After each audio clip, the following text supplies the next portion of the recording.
Oke, perkenalkan kami dari kelompok 3 yang beranggotakan Rifki Dava Maulana dengan NIM 084, lalu ada Sandi Putra Apriliansa dengan NIM 085 dan saya sendiri Albertus Kendi Kurniawan dengan NIM 086.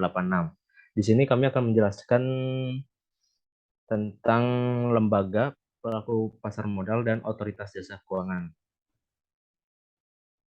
Di sini ada table of content atau topik yang akan kita bahas. Yang pertama yaitu lembaga penunjang pasar modal. Di situ terdapat pengertian lembaga apa saja yang terlibat. Lalu kedua ada pelaku pasar modal. Di situ siapa saja yang terlibat di pasar modal. Lalu yang ketiga ada otoritas jasa keuangan. Untuk yang pertama itu akan dijelaskan oleh Dava. Saya persilakan Dava. Ya, baik. Terima kasih kepada moderator. Di sini yang pertama saya akan menjelaskan tentang lembaga penunjang pasar modal. Next. Nah, di sini apa itu lembaga penunjang pasar modal? Yaitu institusi penunjang yang turut serta mendukung, mengoperasikan pasar modal dan bertugas dan berfungsi melakukan pelayanan kepada pegawai dan masyarakat umum. Boleh di next. Lalu di sini ada dua lembaga penunjang pasar modal, yaitu yang pertama ada Biro Administrasi Efek, yaitu pihak yang berdasarkan kontrak dengan emiten melaksanakan pencatatan, pemilihan efek, dan pembagian hak yang berkaitan dengan efek. Lalu ada bank kustodian, yaitu bank yang telah diberi izin untuk memberikan jasa penitipan efek dan harta lain yang berkaitan. Next. Lalu ada wali amanat, yaitu pihak yang mewakili kepentingan pemegang efek dalam bentuk utang, kegiatan perwalimanatan dilakukan oleh bank umum dan pihak lain yang diizinkan berdasarkan peraturan pemerintah. Lalu ada penasihat investasi, yaitu pihak yang memberi nasihat kepada pihak lain mengenai penjualan atau pembelian efek. Next. Lalu yang terakhir adalah pemeringkat efek, yaitu pihak yang dapat menjembatani kesenjangan informasi antara emiten dan investor dengan cara menyediakan informasi standar atas tingkat risiko kredit. Terima kasih, saya kembalikan kepada moderator. Oke, terima kasih untuk Dava yang telah menjelaskan tentang apa saja yang menjadi apa apa apa itu lembaga penunjang pasar modal. Selanjutnya di sini akan ke topik selanjutnya yaitu pelaku pasar modal yang akan dijelaskan oleh Sandi Putra. Silakan Sandi Putra. Oke, baik. Terima kasih kepada moderator. Selanjutnya mengenai pelaku pasar modal, eh, yang pertama boleh di next. Yang pertama ada OJK atau Otoritas Jasa Keuangan. OJK ini bertugas untuk mengawasi keseluruhan aktivitas pasar modal, di mana OJK ini langsung berada di bawah Menteri Keuangan. Jadi OJK ini dibuat untuk mengawasi keseluruhan aktivitas pasar modal ini agar berjalan dengan lancar. Jadi teratur, adil, tidak ada campur tangan dari pihak manapun. Lalu yang kedua ada Menteri Keuangan, di mana Menteri Keuangan ini sebagai penyelenggara pasar modal. Dan Menteri Keuangan juga memfasilitasi perdagangan efek agar semua proses yang dilakukan itu berjalan dengan lancar. Lalu yang ketiga ada emiten atau perusahaan.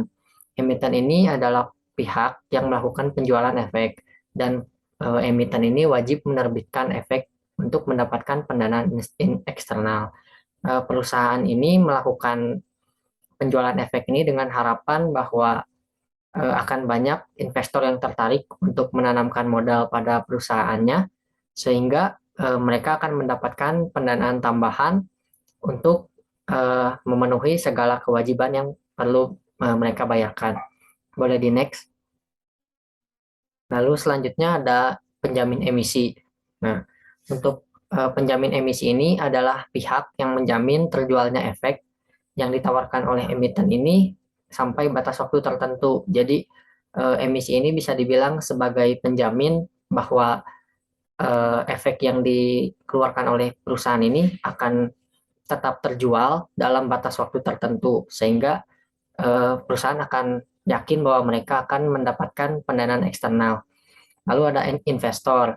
Investor ini adalah orang yang memiliki dana lebih dan menanamkan modalnya itu pada perusahaan dengan harapan bahwa dia itu akan mendapatkan keuntungan di masa yang akan datang. Nah, untuk investor ini sendiri, mereka ada investor mandiri atau misalkan investor perorangan, dan juga ada investor institusional, di mana investor perorangan ini biasanya mewakili sebuah mungkin karyawan atau misalkan pengusaha, ibu rumah tangga gitu, dan masih banyak lagi. Lalu ada manajer investasi, yaitu seorang yang menghimpun reksadana dari semua investor yang menanamkan saham, dan nanti saham-saham tersebut, dana tersebut akan disebarkan gitu ke beberapa efek yang nantinya akan diharapkan akan mendapat keuntungan gitu. Jadi meskipun satu perusahaan ini mengalami penurunan, tapi masih ada harapan pada perusahaan-perusahaan lainnya. Boleh di next. Lalu ada lembaga penunjang, seperti yang sudah dijelaskan sebelumnya bahwa lembaga penunjang ini adalah mungkin semacam institusi yang memastikan bahwa kegiatan di pasar modal ini berjalan dengan lancar untuk pelaku-pelakunya, atau mungkin lembaganya sudah dijelaskan sebelumnya.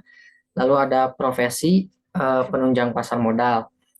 Ini itu merupakan penanggung jawab gitu, terutama untuk membantu emiten ini dalam proses emisinya. Untuk beberapa pelaku dari profesi ini, salah satunya adalah akuntan publik, lalu ada notaris. Biasanya ini berperan ketika emiten dan pihak-pihak lainnya ini menyusun anggaran. Lalu yang ketiga ada konsultan hukum, yang keempat ada perusahaan. Lalu boleh boleh di next untuk materi selanjutnya ya. Oke, mungkin cukup sekian dari saya. Saya kembalikan kepada moderator. Terima kasih. Oke, terima kasih untuk Sandi. Selanjutnya, saya akan menjelaskan tentang otoritas jasa keuangan. Otoritas jasa keuangan atau yang sering kita sebut OJK itu merupakan lembaga yang independen, bebas dari campur tangan pihak lain yang berfungsi menyelenggarakan sistem pengaturan dan pengawasan yang terintegrasi terhadap keseluruhan kegiatan di dalam sektor jasa keuangan. Lalu, apa saja visi dan misi OJK?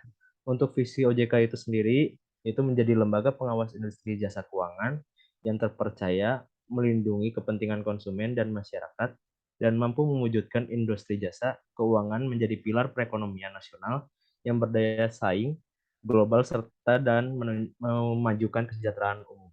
Lalu untuk misi OJK itu sendiri ada 3. Yang pertama itu mewujudkan terselenggaranya seluruh kegiatan di dalam sektor jasa keuangan secara teratur, adil, transparan, dan akuntabel. Lalu yang kedua, mewujudkan sistem keuangan yang tumbuh secara berkelanjutan dan stabil. Dan yang terakhir yaitu melindungi kepentingan konsumen dan masyarakat. Lalu tujuan pembentukan OJK menurut pasal 4 UU nomor 21 tahun 2011 adalah agar keseluruhan kegiatan pada jasa sektor keuangan berjalan dengan baik. Di selanjutnya, tujuan OJK itu didirikan yaitu menyelenggarakan sistem pengaturan dan pengawasan yang terintegrasi terhadap keseluruhan kegiatan di dalam sektor jasa keuangan. Selanjutnya, ada fungsi OJK atau Otoritas Jasa Keuangan berdasarkan pasal 6 UU nomor 21 tahun 2006, yaitu untuk melakukan pengaturan dan pengawasan terhadap kegiatan jasa sektor perbankan, pasar modal, dan perasuransian. Oke, sekian presentasi dari kelompok 3. Terima kasih untuk Ibu Santi dan yang lainnya yang akan menyaksikan nanti di YouTube. Terima kasih.